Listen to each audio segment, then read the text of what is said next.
Bonjour à tous et bienvenue sur Copo & Co pour cette vidéo au cadre un petit peu inhabituel, qui change un petit peu de la menuiserie. Alors c'est pour un projet un petit peu particulier parce que, bon, généralement j'ai plutôt tendance à faire des projets par envie, mais là c'est un projet par nécessité. Et en l'occurrence je vous présente l'objet de la nécessité, c'est ce lit double, acheté il y a quelques années, 4 ans exactement, je crois, chez Conforama. Bon, ça aurait été chez But, je pense que le résultat aurait été identique, avec un magnifique habillage faux bois, comme vous pouvez le constater, sauf qu'à l'intérieur, c'est du MDF, et je suis déjà épatée en fait que ça ait duré aussi longtemps. Donc, j'ai décidé de ne pas me refaire avoir, et de faire quelque chose qui durerait plus longtemps, du moins je l'espère. Alors la raison de la casse, elle est super simple. Alors déjà, vous avez des pieds aux extrémités, mais pas au centre, alors que c'est au centre du lit que réside le poids. Hein, c'est pas la tête ou les orteils qui pèsent lourd, c'est le derrière. Donc c'est plutôt au centre du lit que réside le poids. Et puis vous voyez, il y a une traverse qui relie les deux côtés. Et cette traverse, elle a été fixée dans les MDF par le fabricant à exactement 15 mm du bord du MDF. Donc forcément, la force a tendance à aller vers le bas, la vis était en bas, donc tout a cassé. Donc provisoirement, j'avais mis un petit échafaudage pour le consolider, et puis j'avais mis une petite attelle avec des vis à l'intérieur, mais forcément, ça ne pouvait pas durer. Donc, je suis allée chercher du bois. Je voulais le faire initialement en mélèze, mais le fabricant, enfin mon fournisseur n'en avait plus. Donc, vu l'urgence un petit peu, je me suis rabattue sur du pin. Mais je voulais quand même un petit côté qui change de l'ordinaire. Donc, j'ai aussi utilisé une planche de noyer pour faire le pied de lit. Donc, je vous propose de voir ensemble les différentes étapes qui m'ont amené à faire ce projet. Et puis à la fin, de le monter pour voir ce que ça donne. Peut-être qu'il y a des soucis, peut-être qu'il y en aura, peut-être que ça va marcher tout de suite, on ne sait pas. C'est ce que je me souhaite. Donc voilà, je vous souhaite un bon visionnage. N'oubliez pas de vous abonner en cliquant en bas à droite de votre écran si ce n'est pas déjà fait. Vous avez aussi des choses à lire en cliquant sur le bouton plus qui est en dessous de votre écran. Et puis, je vous souhaite un bon visionnage et on se dit à la fin pour faire le bilan et pour faire le résultat. A tout à l'heure!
Alors il faut que je vous dise, au début je suis allée chercher ma varlope parce que la taille de la planche ne rentrait pas dans mon rabot d'ego qui est limité à une vingtaine de centimètres. Mais c'était une très bonne idée. Le kiff de cette varlope. Elle glisse toute seule sur le bois. C'est incroyable.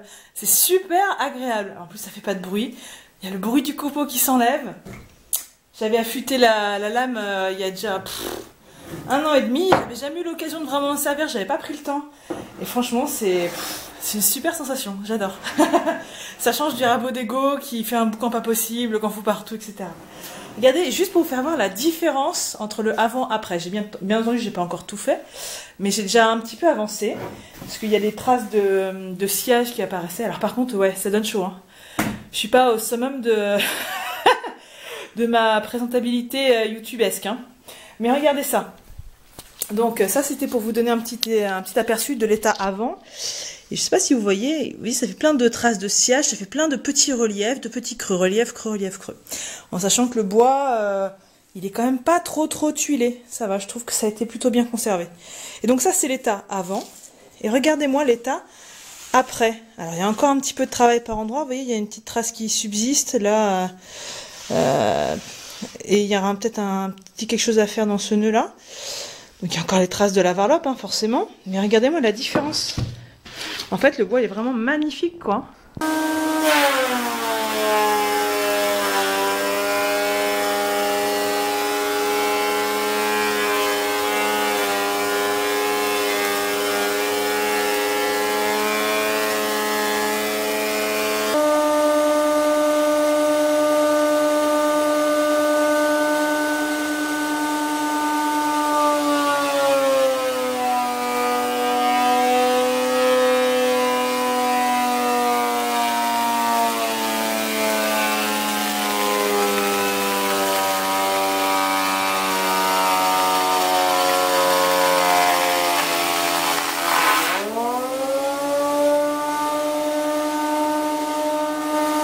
Je sais pas si vous allez bien voir, mais j'ai commencé à faire déjà, avant ponçage, hein, juste pour avoir déjà une idée de ce que ça allait donner, un pré-traçage de ma découpe.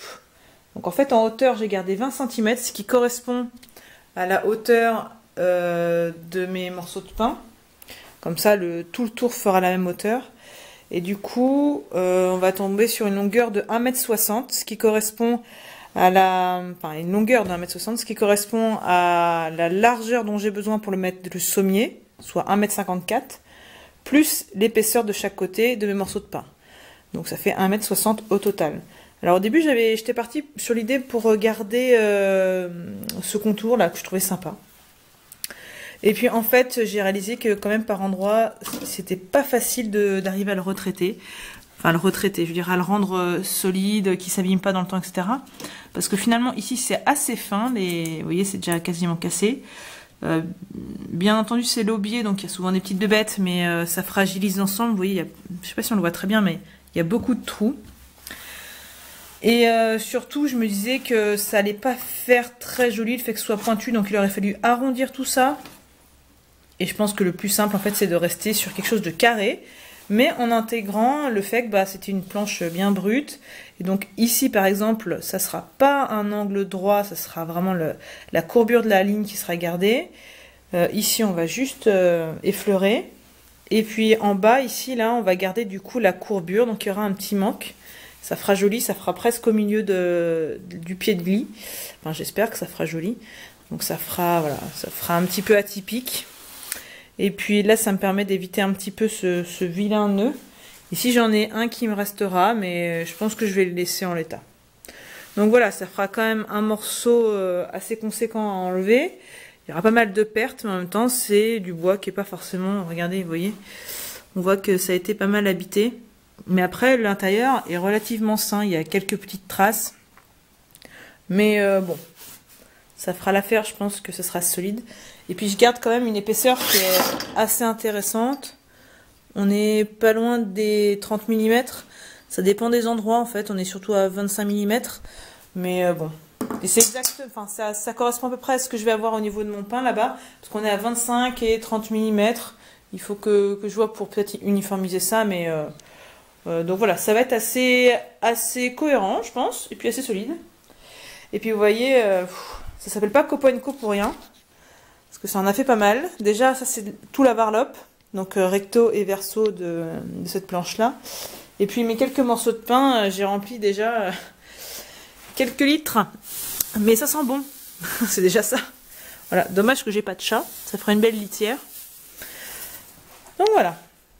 Prochaine étape, découpe, ponçage, peut-être surtout avant. Et puis après, je vais passer à la réalisation de mes tenons parce que l'idée, c'est ici de faire des petites découpes, comme des mortaises en fait, de façon à ce que le pain sorte de ce morceau de bois et après soit maintenu par un autre élément en bois.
Alors vous l'avez vu tout à l'heure, j'ai fait une mortaise à la main, par principe, parce que j'aime bien le travail à la main, puis je me dis que plus j'en ferai, meilleur je serai.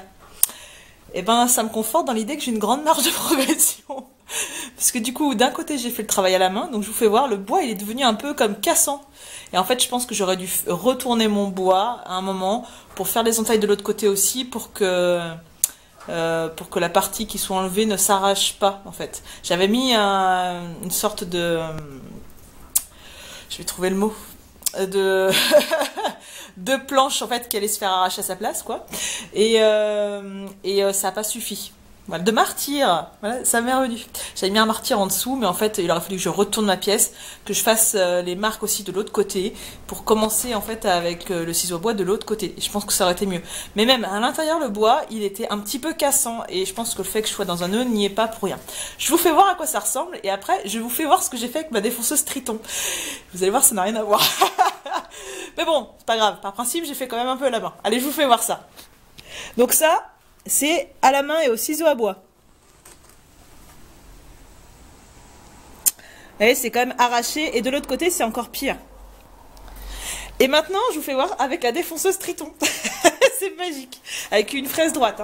Hein. Et vous avez vu, je sais pas si vous avez compris tout à l'heure, mais en fait, j'ai une plaque de plexi qui me sert quand elle est sous table. Et en fait, j'ai juste vissé 2 bouts de bois de chaque côté. Du coup, ça m'a fait un repère pour 2 des côtés que j'ai défoncés. Ça m'a fait un repère pour ce côté, voilà, un repère pour ce côté, et si la plaque avait été plus grande, j'aurais même pu avoir un repère pour ce côté-là. Donc là et là, c'est hyper droit parce que j'avais des guides sur le côté, et là, ça l'est un petit peu moins parce que je l'ai fait à la main. Regardez, c'est magique. Ah bah, tout de suite, c'est quand même vachement plus beau, quoi. Hein, y a pas photo, c'est quand même vachement plus beau. Ah, j'aurais dû faire les deux avec la défonceuse. Mais bon, par principe, il fallait quand même essayer à la main aussi. Donc, la défonceuse a gagné. Pas de souci là-dessus. Allez, je continue. Maintenant, il faut que je nettoie un petit peu parce que, autant de ce côté-là, j'avais les guides. Donc, c'est parfaitement perpendiculaire jusqu'en bas. Mais ici, j'ai fait à main levée, ce qui fait que des fois, j'étais un petit peu moins au bord. Donc, j'ai un petit peu de nettoyage à faire. Mais c'est vraiment rien de méchant. Et je pense qu'au total, ça sera nettement plus propre et nettement moins long que la première que j'ai faite à la main. Allez, c'est parti, je continue.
L'étape de la finition est enfin arrivée. Donc j'ai préparé mes bouts de bois. Quand je parle de préparer, en fait, ça veut dire que j'ai repassé un petit coup à la main avec un grain 150 pour être sûr d'enlever les traces, les petites traces liées au quart de rond, celles liées au doigt qui étaient un petit peu sales lors de la manutention. Donc voilà, j'ai refait un petit coup, un petit peu propre un peu partout.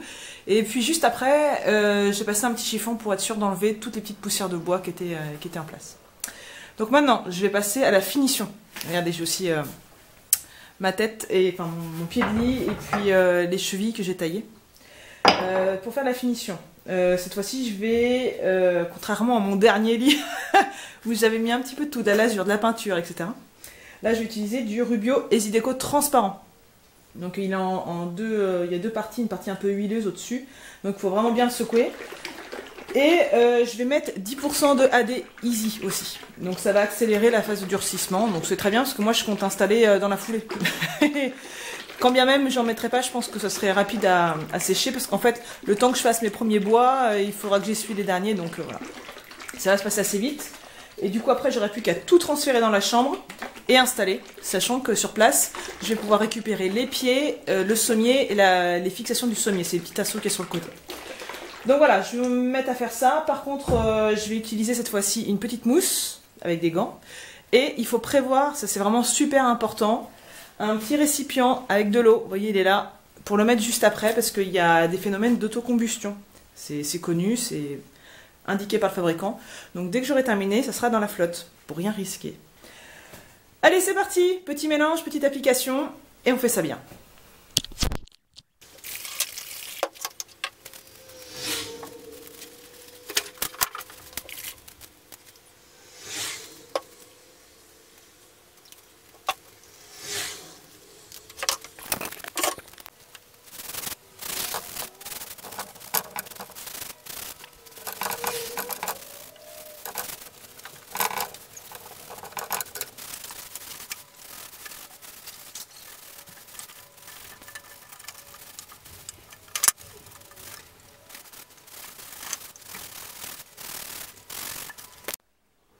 On avait dit à la poubelle, enfin la poubelle pleine d'eau. Alors juste pour info, parce que j'ai calculé, ça m'intéressait de savoir combien j'allais utiliser de Rubio pour tout faire. Sachant que j'ai fait intérieur-extérieur à chaque fois de mes morceaux, je me suis pas contentée uniquement de traiter les côtés qui seraient visibles. Et ben j'ai mis exactement 50 grammes en tout de Easy... Alors attendez, hop, je vais le reprendre. J'ai mis exactement 50 grammes de Easy Deco transparent. Vous voyez, la bouteille elle est quasi pleine encore. Et j'ai mis du coup 5 grammes de AD Easy. Donc voilà. Donc autant dire que la bouteille va me permettre de faire d'autres choses et ça tombe bien parce que j'ai d'autres projets de prévus. Donc maintenant ce que je vais faire, c'est que, étant donné que j'ai mis mes petites éponges dans la flotte, je vais pouvoir essuyer le surplus qu'il y a, en sachant que du coup avec l'éponge ça permet de pas trop en mettre, donc normalement il n'y a pas grand chose à enlever. Donc je vais essuyer pour être sûr que le surplus qui du coup n'a pas pénétré dans le bois va être enlevé. Et puis après on passe au montage. Allez, c'est parti.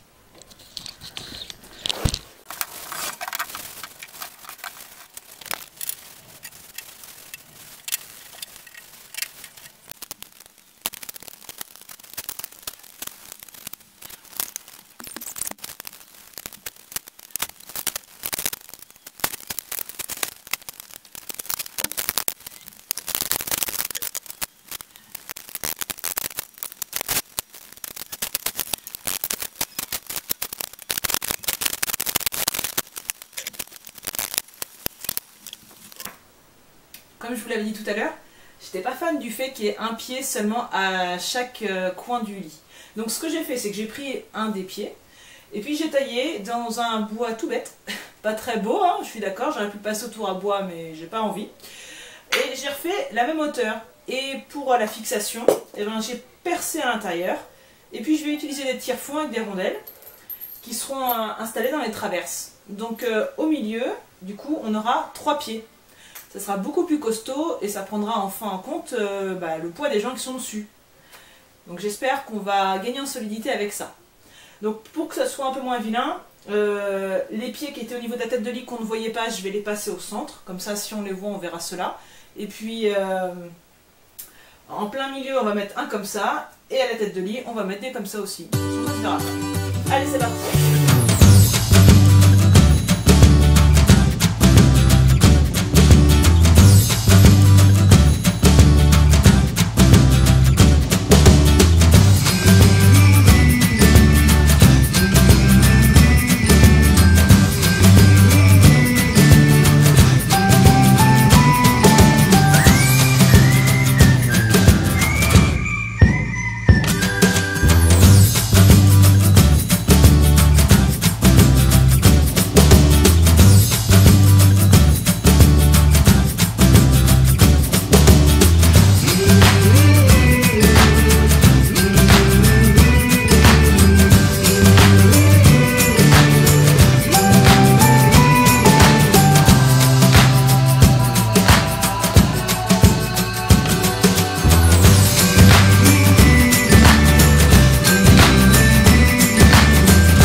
quoi, je crois que c'est un nouveau projet accompli, hein. Mission accomplie. Le lit, tiens. Ça c'est plutôt une bonne nouvelle. Ça bouge pas, il est costaud, en même temps il a 3 pieds supplémentaires, donc c'est quand même pas rien. Donc voilà, la couleur est super sympa.